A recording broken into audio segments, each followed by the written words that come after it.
Nicola Sturgeon's recent pact with the Scottish Greens has led to heated debate in Scotland. The move from the Scottish First Minister comes as the SNP hope to cement the pro-independence majority and win the right to hold a second referendum.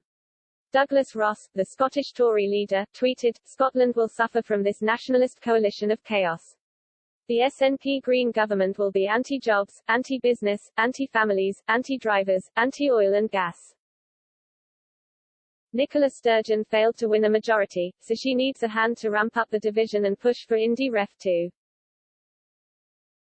One of Ms. Sturgeon's key goals is to get Scotland back into the EU. She has argued since the UK voted to leave that Scotland's 62% vote for Remain means the country is being dragged out of the bloc against its will.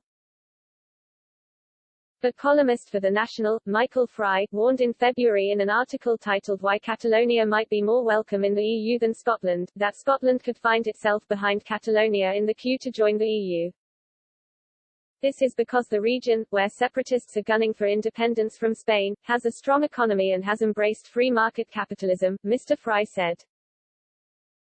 While Mr. Fry says Scotland also has a capitalist economy, he argued that the SNP's enthusiasm for such a system isn't as strong.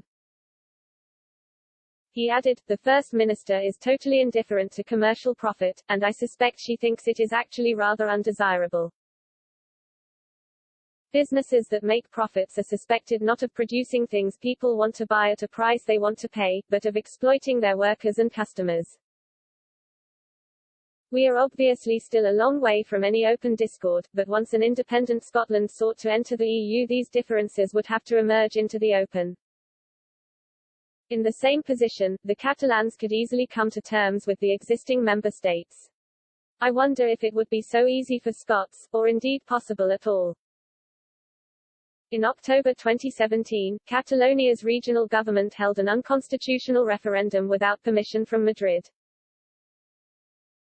Organizers said 90% of voters backed a split, but turnout was only 43% amid a boycott by unionists. Some have feared that Ms. Sturgeon could pursue a wildcat referendum if Westminster continues to turn down her demands.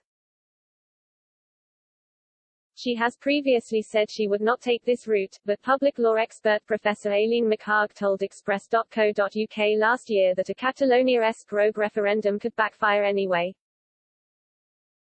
She said, "Would there be a unionist boycott? In the event of a unilaterally declared vote, I think this is quite likely. There are a couple of precedents that could support that. In 1973 there was a border poll in Northern Ireland on reunification. That was boycotted by unionists in Northern Ireland, and there is also the Catalonian referendum in 2017 which was boycotted by pro-Spanish voters. How significant that becomes is a question of how high support for independence is. If it is floating at just around 50%, then a unionist boycott is a significant undermining of its legitimacy. If, however, support for independence is as high as 75%, then a boycott would be much less significant.